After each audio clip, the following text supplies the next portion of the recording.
Guys मैं इसके related बहुत सारे ऐसे वीडियो बना चुका हूं कि होम क्रेडिट लोन अगर अपने क्लोज करना चाहते हैं या तो इसकी रिपेमेंट नहीं करते हैं तो क्या होगा। इस वीडियो के अंदर आप लोग को इसी के बारे में बताने वाला हूं और इसके साथ साथ किसी भी एनबीएफसी कंपनी से लोन लिए हैं, क्रेडिट भी, नाबी, मूवी क्विक, किसी भी एनबीएफसी कंपनी से आपने लोन लिया है, उस लोन की अगर आपने रिपेमेंट नहीं करते हैं या तो क्लोज करना चाहते हैं, फॉरक्लोज करना चाहते हैं तो इसके राइट प्रोसेस क्या है। नमस्कार दोस्तों, मैं हूं सूरज दास और आप देख रहे हैं मेरे YouTube चैनल टेक्निकल सूरज में आप सभी लोगों को बहुत बहुत स्वागत करता हूं। दोस्तों यहाँ पे पहले ही मैंने अपना स्क्रीन रिकॉर्डिंग को ऑन कर लिया हूं और यहाँ पे जो है मैं आप लोगों को होम क्रेडिट एप्लीकेशन को ओपन करके दिखा रहा हूं। यहाँ जो है वेलकम सूरज, तो देखिए यहाँ पे you have one pending action, इसके बारे में बहुत सारे वीडियो बना चुका हूँ, आप लोग मेरे चैनल पे जाके देख भी सकते हैं और इसके नीचे जो कमेंट है उस कमेंट को भी आप पढ़ सकते हैं क्योंकि लोगों ने अपना राय दिया है और उसके चलते आप लोगों ने आपस में बात भी किया होगा। बहुत सारे ऐसे वीडियो मेरा चैनल पर है।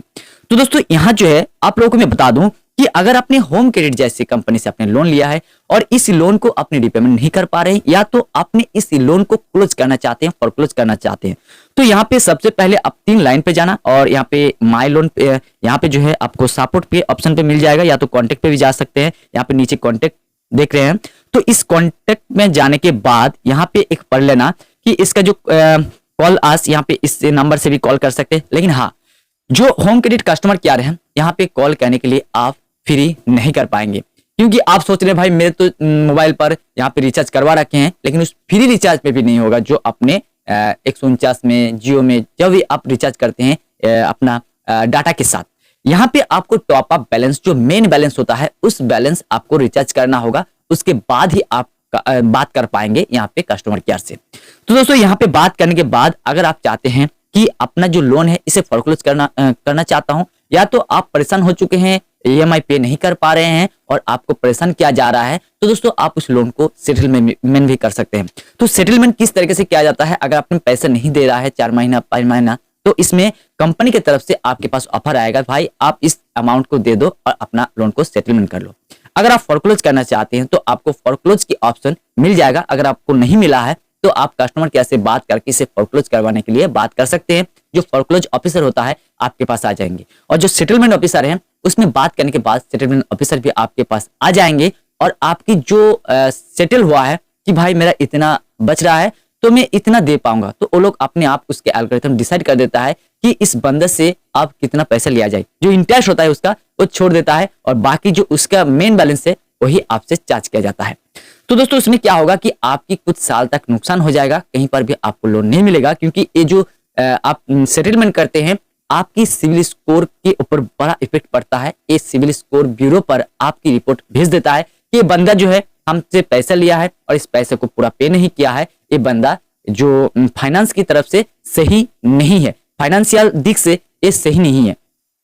तो आपकी जो सिविल ब्यूरो है तो उसको आपका जो आईडी है इसको आईडी को ट्रैक करके आपकी जो अकाउंट है, आपका जो सिविल स्कोर की जो स्कोर है इसको नीचे गिरा देता है। तो जब भी कहीं पर भी अपने लोन लेने के लिए कोशिश करते हैं, लोन लेने जाते हैं, तो सबसे पहले आपकी सिविल स्कोर या क्रेडिट स्कोर को चेक किया जाता है, उसके बाद आपको उसी के बेसिस पर लोन मिलता है। अगर आपने फॉरक्लोज करते हैं तो आपकी सिविल ब्यूरो पर कोई भी रिपोर्ट नहीं जाएगा, सही सलामत रहेगा। अगर मान लीजिए आप दोनों में से कुछ भी नहीं करते, ना तो सेटलमेंट ना तो अपने फॉरक्लोज, तो इस मामले में क्या किया जाए। तो दोस्तों यहाँ पे देखिए, अगर आपने किसी भी एनबीएफसी कंपनी से लोन लेते हैं और उस लोन को रिपेमेंट करने में असमर्थ है, आप इस वक्त उस लोन को रिपेमेंट नहीं कर पा रहे हैं, तो इस मामले में शायद आप लोग डरते होंगे, लेकिन मैं आप लोगों को इतना तक बता सकता हूं कि डरने की कोई जरूरत नहीं है। अगर आपकी लोन 6 मंथ तक अगर आपने पे नहीं करते हैं या तो 90 डेज तक पे नहीं करते हैं, उसके बाद ही अगर आपने बैंक से लेते हैं तो 90 डेज के बाद ही आपके पास फोन आता है। अगर आपने एनबीएफसी कंपनी से लेते हैं तो 1 दिन के बाद ही आपके पास फोन आना स्टार्ट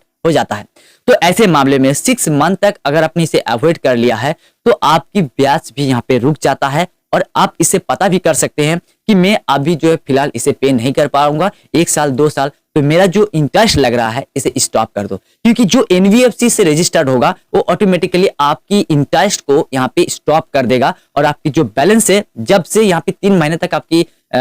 3 से 6 महीने तक, शायद नहीं 3 महीने होगा, क्योंकि 90 डेज के बाद आपकी जो इंटरेस्ट है ये लगना बंद हो जाता है और आपका टोटल बैलेंस जो है वही आपको सिविल स्कोर में दिखाया जाता है कि इतना आपकी बचा हुआ है।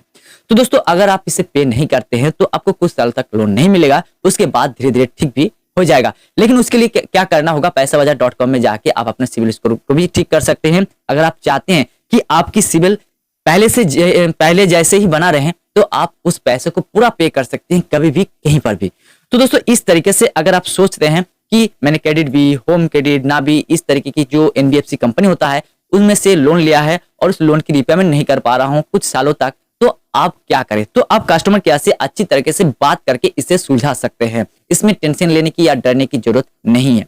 तो दोस्तों इस तरीके से आप बात कर सकते हैं। और खास करके होम क्रेडिट कंपनी से अगर आपने लोन लिया है तो आप अगर कस्टमर केयर से बात करना चाहेंगे तो आपके फोन में मेन बैलेंस होना जरूरी है। आई होप आप लोग को समझा पा रहा हूं किसी भी एनबीएफसी कंपनी से लोन लेने के बाद आपके साथ किस तरीके से बिहेव किया जाता है, बार बार फोन करके किस तरीके से आपको हैरेसमेंट किया जाता है। वीडियो पसंद आए तो लाइक कीजिएगा, चैनल पर पहली बार हो तो सब्सक्राइब करना मत भूलिएगा। मिलते हैं एक और नए वीडियो के साथ, तब तक के लिए जय हिंद, जय भारत।